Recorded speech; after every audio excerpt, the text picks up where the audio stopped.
Hari Om and welcome to all the divine Atmajyotis. From today, we are beginning the contemplation of Sri Dakshinamurthy Stotra composed by Sri Adi Shankaracharya. So this is recognizing the Guru within in the form of Dakshinamurthy and the power of and invoking the power of the Sri Dakshinamurthy. So in the last session, we have briefly discussed the story. The story starts with the Manasaputras of Brahmaji wanting to know more about the Atman, and they find Sri Dakshinamurthy, who is an incarnation of Shiva, teaching by sitting under a Vatavriksha. And around him are all these old sages. They get attracted to his divine form and they start listening. And Sri Dakshinamurthy teaches the Guru within each one. So it has two parts. There's a dhyana and the stotra. Though it is said as stotra, stotra means stuti. Stuti means praise. It is much beyond simply a praise. It's a composition which has the whole of the Advaitic depth. That's how Shankaracharya's most compositions are. So that's what we will be contemplating. We'll begin with the dhyana shlokas. So this is yes, Deepaji. You said Guru within. Yeah. So each one of us will have a Guru within. Correct. Okay. So the divine within, when you say I am learning something, to learn something, the capacity to learn something must be there. Or when I'm choosing something, I'm making a right choice. The capacity to make the right choice must be there. Though a lot of impressions come from outside, fundamentally, you get guided from within. Yes. So here, Sri Shankaracharya ji is showing us once when we surrender to the Guru within, meaning what? The divine that is operating within you, me, and everyone. And that divine only is operating within you also. And when you surrender to that Guru and for the right guidance, that is what has been uplifting you. That is what has been guiding you all through your journeys. Yes. You will also see in the Dakshinamurti itself, Ishvara Guru Atmeti. So that Ishvara only comes as Guru and then guides you back to your inner Guru. So Guru is within you.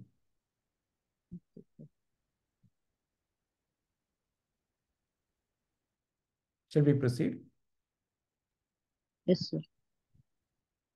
All right. So this is the first line of the Dhyana Shloka. Mauna-Vyaakhyaa Prakattita Para-Brahma-Tattvam Yuvaanam.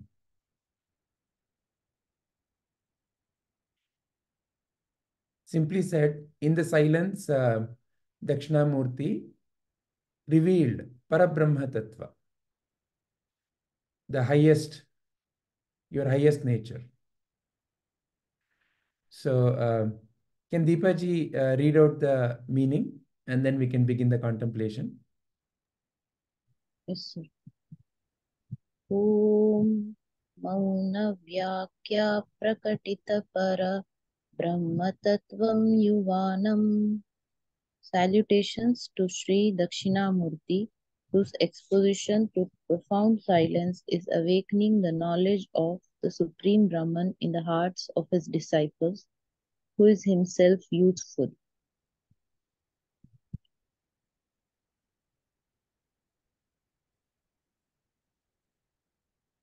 How would you like to see this? How do you relate to this?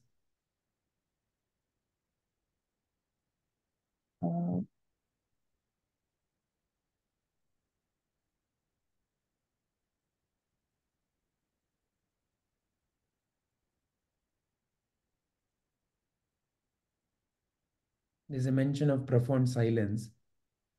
So if someone is silent, how can they teach? What does it mean? And why is there a reference to he himself is youthful?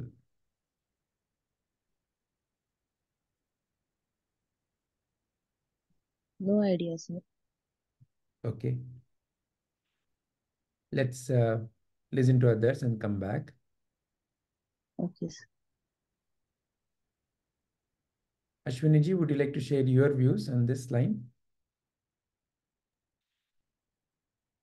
Okay.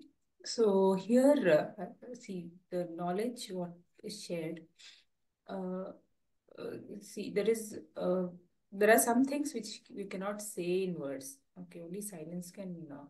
See, in the Guru's presence, what is happening is something which. Okay, I'll just put it like this.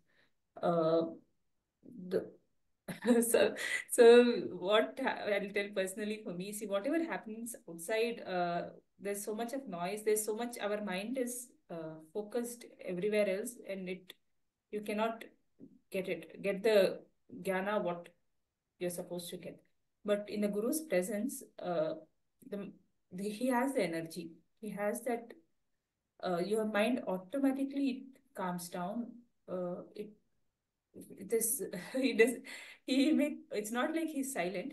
By through words also, see, based on the capacity of the seeker, he will speak also, he will speak, and he will bring you to that state where your mind calms down and you're able to grasp the truth. See, the knowledge what we are learning now is not like any other knowledge. It's something others you can read through books, or you may know through other things, but this knowledge it's in a different dimension altogether. So to understand this, you have to drop everything. You're not gaining more things. Whatever is in your mind, all that, you're not filling it up. In fact, you're dropping everything. So this is something which can happen only when your mind is calm, peaceful, and that can happen only in the presence of a guru, of a realized master. Your mind automatically it calms down. Everything it just becomes still, and then that is when you will actually understand this. So, but who is himself youthful? I'm not sure about that. It doesn't. Maybe it is. He.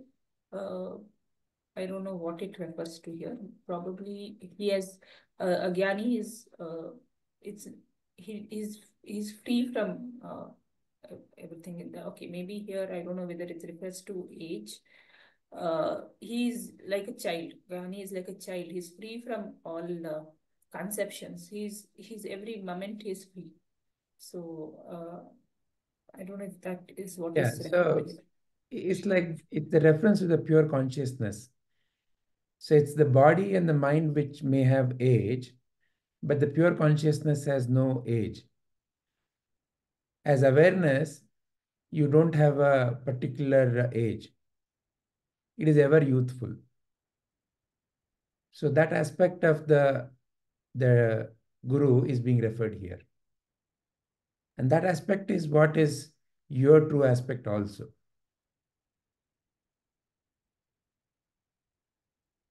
Very nice, Ashwiniji. Anything more you would like to share? No. Padmaji? Very difficult to put in words, actually.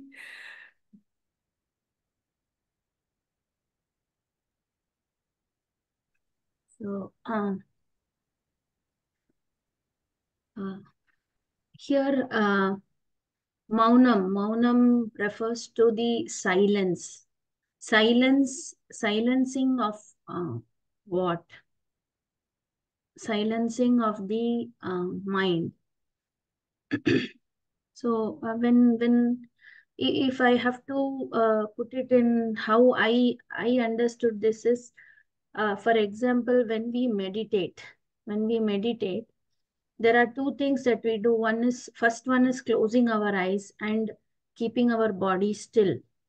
So when we close our eyes itself, a lot of sensory perceptions are not there, or at least it is considerably reduced. And if you are sitting in a room where you have consciously made sure that there is not external sounds also coming in, then a lot of the activity of the mind comes down to a large extent. And once you are into, say, a little bit deeper into the meditation, I think you can experience this silence, the silence of the mind. And when the mind is silent, we focus within, we focus on what is beyond the mind. There is something beyond the sense organ and the mind which we have to know, and that is who we truly are. So I think the silence here refers to that quietening of the mind and the senses. And the one who is able to do that, then he is only established in his true self. So, and when you are established like that, just now how you pointed out, sir, there is no age, or there is no physical body for that person. So essentially, you will be always youthful, you are eternal in that sense. That is how I understood, sir. So the Dakshinamurti, Bhagavan himself is like that, isn't it? That is what attracts us also towards him. Yes, sir, that's all. Thank you, Padmaji. Saravananji? Yeah. First thing, to receive any knowledge, first I've seen that in day-to-day life itself, first the channel has to be well established between the speaker and the audience or the listeners. And depending on how perfect the channel is, one, the speaker is uninterrupted in terms of delivering, and the listener can get it 100% in the original form. Because when mind is in play, that 100% original form gets distorted. The mind starts questioning, oh, why is he saying this? Why did he think this way? Why not this? And like all sorts of, as this is my day-to-day experience. As the person is talking itself, the listener can, while listening, can think, the thoughts can start as well, and which basically distorts the information to be received. And the thing is, one has to go beyond to actually get that information as the speaker is in the original form of what the speaker intended to give. Because like another example that is given is like in a class where like 20 students are there, the same information is given by the teacher, but 20 students interpret in 20 or receive and interpret in 20 different ways. And what is the difference here? That the speaker is giving with the same intent, and giving the knowledge in the way exactly everyone wants to receive. So the difference is in the receivers, right? So this is where it becomes critical to actually set the receivers to the right mode, and I feel like only a speaker can actually get the receivers in the right mode. Otherwise, because the receivers don't know what they are receiving, like how uh, uh, the the quality and the depth of the information. The receivers don't know. So only a speaker can set them in that mode to be able to receive. And that's where I feel this profound silence is basically uh, that clearing, that going beyond that noise, low level noise. And once you go there, you are able to receive it as is. And the other thing is, the mind play is there only when somebody is talking and listening, right?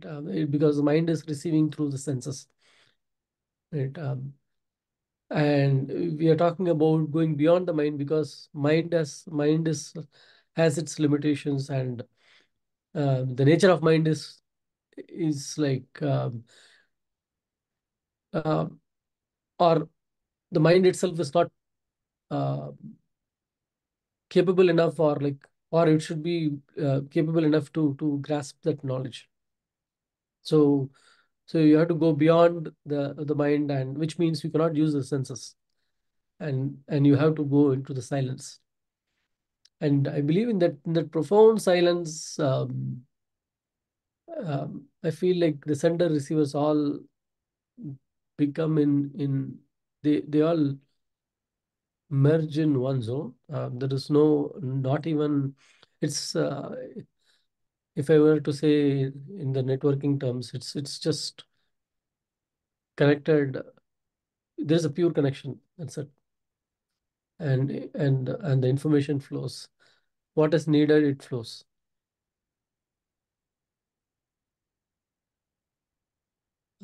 Yeah. Very I nice. have a question. I have a question. Yes, Yeah. Padmaji. Yeah, so Sarananji, you said that the receiver doesn't know, and only when the speaker will speak, and then the receiver gets it. But isn't it other way? Like if the receiver is not ready, will like we have always understood it like that, right? Only when you are ready, the guru appears, isn't it? Mm-hmm. Mm-hmm. So from that context, I'm asking, like you mentioned that, so I was like, isn't it the other way? That question popped within me. Uh, How can somebody connect to you if you are not ready to receive? Like up to a certain point in time, we didn't even know that such a knowledge existed, or we didn't have those questions at all. We were just into the external world doing whatever we were doing. But something propelled us towards this. It could be different things for different people, but something propelled us towards this. And today we are in this platform and we are all together where Guruji is giving us this. But till we were ready, Guruji didn't appear in our lives. From that point, I'm asking. Perfect example. I was not thinking when I was talking, and I'm sure all these questions came up to you as I was telling. That's exactly my explanation was that I think when the mind is active, it is very natural to for the questions to come up, right? And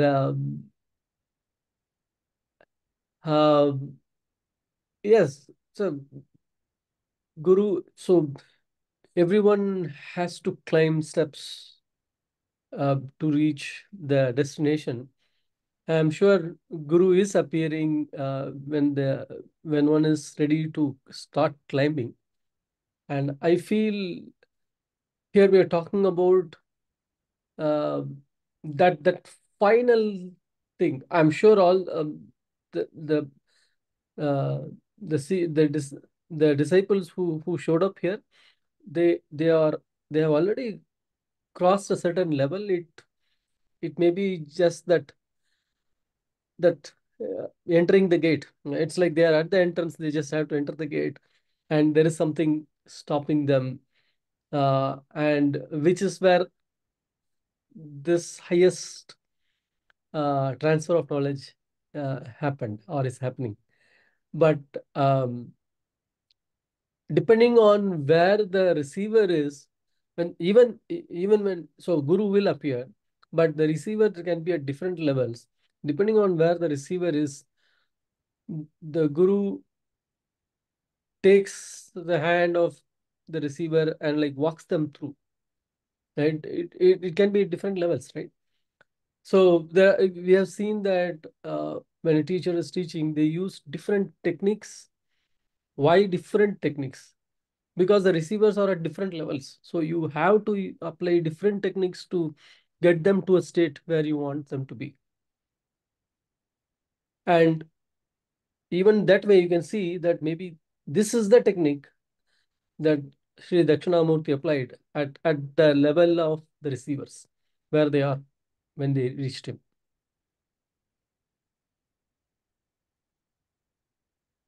If I don't know the receiver, I will not be able to actually transfer the knowledge to the receiver. Let's say you before you go to a classroom, before you go to any audience, you prepare yourself. Right? You need to know who is your audience. Then you prepare. Then the preparation is the best when you know, because is it children or middle age or like old age, and depending on that your techniques also change, or these is the audience already aware of it, they have no knowledge, half knowledge, higher knowledge, but not there yet, you will apply different techniques. So that's why I said only the teacher knows um, how to transfer the knowledge. As a receiver, I don't know how much I'm going to receive, whether I'll be able to receive. Right? Yeah. That's where the guru is always still at the higher level, because the guru knows where each one is, and like bundle it, package that information in a way that it resonates with that audience. Thank you. Let's look at another viewpoint also. So let's take the example of music. So we all know, for example, if let's say you're going to play veena, you have to play each of the note in a certain frequency. But how do you tune that frequency? One of the ways is you have something called as the Shruti box, which is constantly emanating the right frequency. Then what you do, you take your veena or whatever instrument, or many times it could be even your voice, if you are singing through your voice.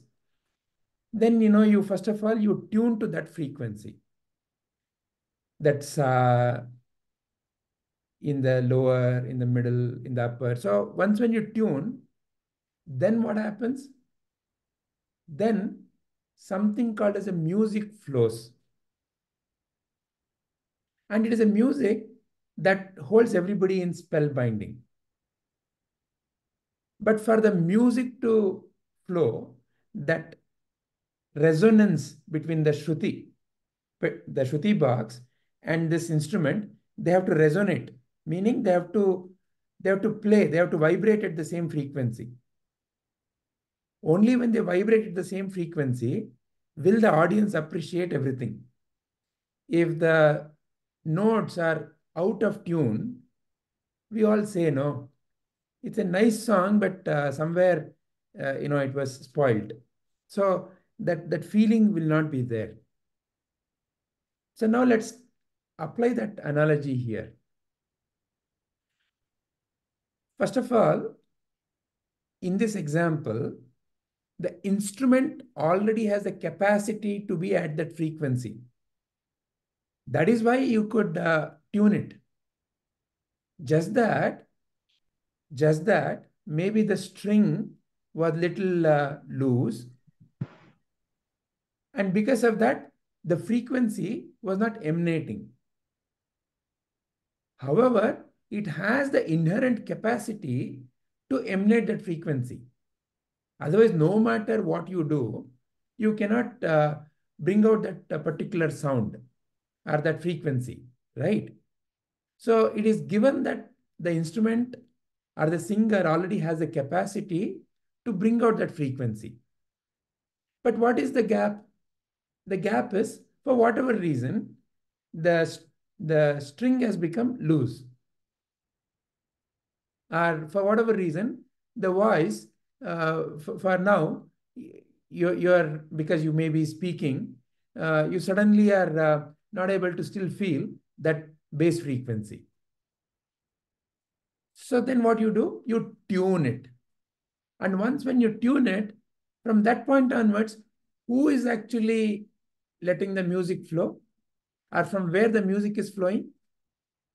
It is indeed flowing from that instrument or from that voice, which means what? It already has that inherent capacity.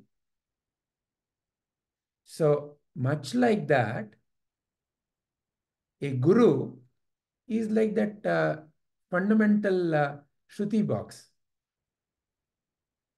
He is well established. He is not having his own mind, in the sense that not carrying concepts about who he is or she is. He is a pure medium of transmission. Of what? Of the highest. What is highest? When you look at it in the form of the sound, what is highest in sound? Silence. Why? Because that is the thread that holds all the sounds that come and go. All the sounds come. From where are they coming? From something called a silence.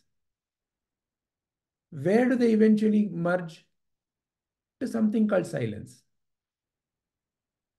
There is a mind and a body as an instrument needed to make the sound. But to be in silence, neither is needed. Silence is eternal in the sense that it is by itself. There is nothing special needed to create silence. You cannot create silence. That's why be silent. That's how it is said in English, is it not? Be silent. It is not make silence. You may say, make the sa sound. No, that is not correct. You have to change it, tune it a little more. No, make the sa sound. So you make the sound, which means there is some kind of an effort involved. Whereas silence is simply there. So that is the base frequency. That is the eternal Para-Brahma-Tattvam. So like that, your eternal nature is already there. But in the mind, there is also sound in the form of various impressions, in the form of situations of life, ultimately all appearing as certain thoughts. You know what happened, you know how I am, you know what they said, what I have to do, what I did not do. So all these are appearing in the same surface called mind. And when the focus is on the thoughts, what happens? The tendency is to flow with where the thought leads you to. So you become the thought, or for a moment you become the thought. Much like in front of your husband or wife, wife or husband, or in front of your child, you are a mother or a father.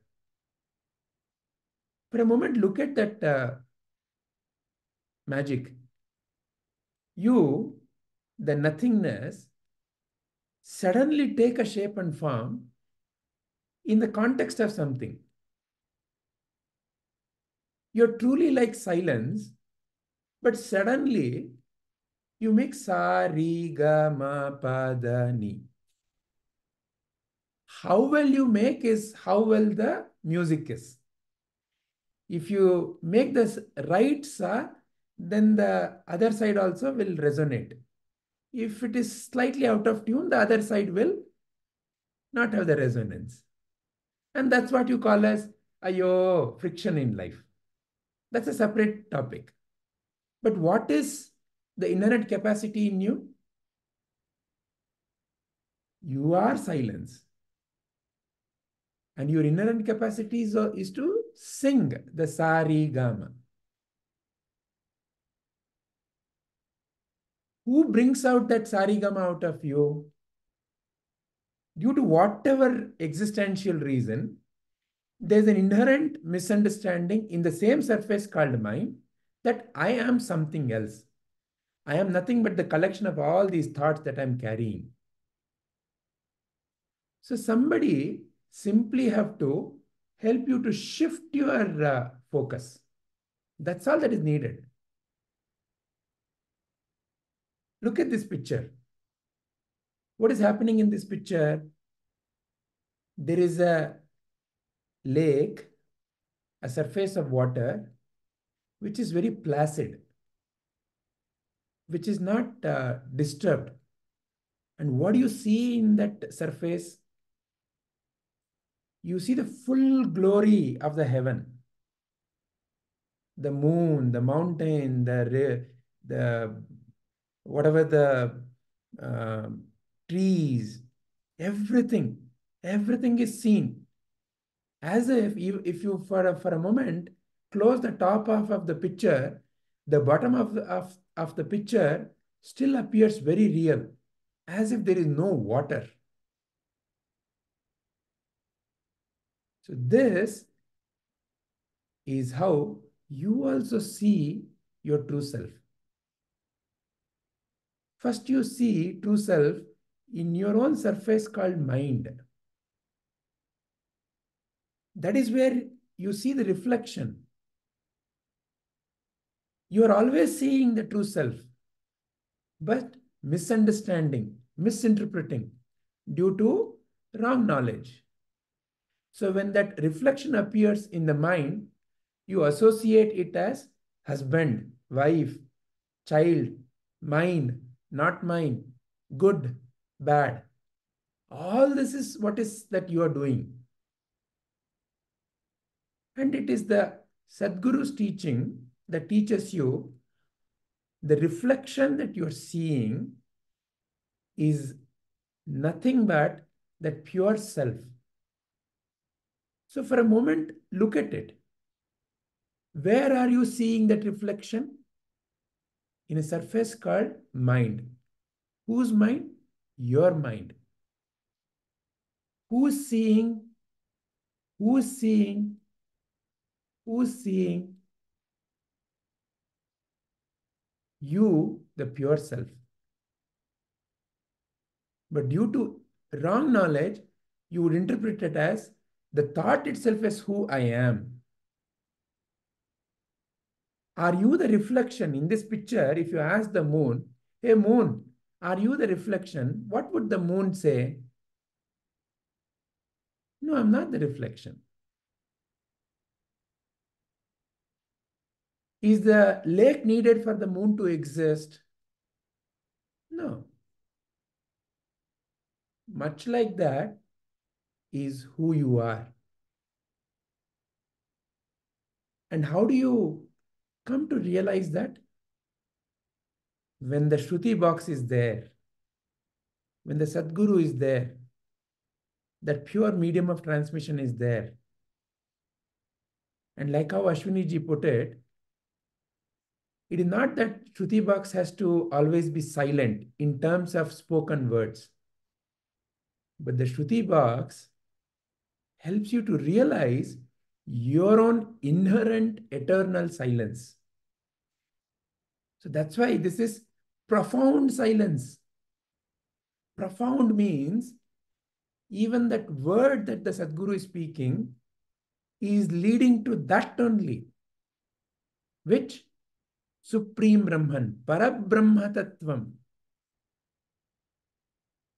Because the inherent capacity of the Para-Brahma is also to create sound. That same instrument can be silent and making the right swaras. Both are its inherent capacity. So by no means sound is anything lesser. Sound is also divine only. However, for the disciple, for the one who is yet to be established, they're lost in the sound. So therefore, the pointer towards the profound silence. And the profound silence is seen in many different ways. In any situation of life, how Sadguru is peaceful, always looking at what is the next step to take, how to serve, that is also profound silence. So profound silence is not necessarily sitting and being with the eyes closed and suddenly everybody around them understood the message. Of course, the one who is ready will simply receive it in that silence also. But the silence has different shades. Silence has different shades depending upon where that instrument is. And that divine awareness that is operating in you, unlike your body, has no beginning and no end. So how can you say it is young or old, or what is the time? So Sadguru invokes that eternal Dakshinamurthy within you. And it is that Dakshinamurthy only who has been guiding you. How did you happen to bump into your Sadguru? It may have been totally unaware approach. I did not even know, but somehow it happened. True. But who guided you? What made you feel that this is correct? Something must be inside you, is it not? How could you resonate otherwise? You may not have recognized it. You may not be able to say it in a very conscious way, but something within you felt, is it not? Like we say, I just felt it, I feel it in my gut. We keep using all these kinds of euphemisms. I just feel it. I don't know how, but I feel it. You meet somebody and you feel it. I know. We've been together. So something like that, all these feelings come to you. But who is guiding you? But initially, the divine within is not seen. Why? Because the focus is on the reflection happening in the mind. You know what my life is? You know how stupid I am? I am dumb fellow. My health condition. I am diabetic. I am cancerous. I am depressing. So what is not mine, I start claiming. Why? What is not mine? Whatever is appearing in the surface is not mine, not me. It is just simply appearing and going. But I start claiming whatever the reflection that is appearing. So therefore, I seem to be so much away from my own eternal self. Because I'm constantly only seeing the reflection and saying, oh, whatever that is appearing now is who I am. I'm a mother, I'm a father, I'm old, I'm hungry, I'm angry, I'm whatever nonsense that appears in that surface. Nonsense means what? Nonsense means it is nothing but filled with societal understanding. A understanding which is not the right tune. Only the Shruti box has the right tune. Societal understanding is somebody singing in bathroom. Ah! Depends. They sing, and I think that is how singing is. That's how, no. We all, rock means what? Yeah, yeah. What are they doing? They're simply shouting. Simply, that's why they call us headbangers. All these rock music, no, they're also called as headbanging music because they're constantly banging their head. Ah! And many people follow, oh, that is music. Who's my, oh, that, that, and what all nonsense he does on the stage. That's what I fill my mind with. Like the same way, we have filled our mind with all the cacophony of the society. So therefore, that pure self is not recognized because the mind is always jittery. If this surface of the lake is constantly moving, if there is upheaval, up and down, how can you see the reflection? So when you come to the Shruti box, when you come to the Sadguru, through whatever grace, and as the mind falls silent, then you start seeing.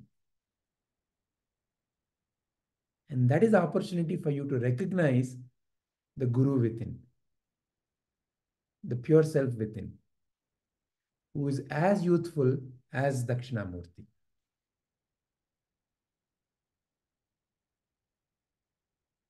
Hari Om.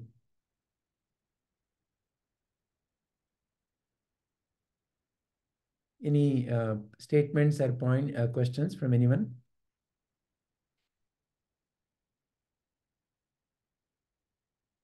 Then shall we end the contemplation here? Rupaji, you've joined a little later. Is there something that you would like to share on this particular line of Dakshinamurti Stotra? Hari Om, sir. Hari Om, everyone. Hari Om.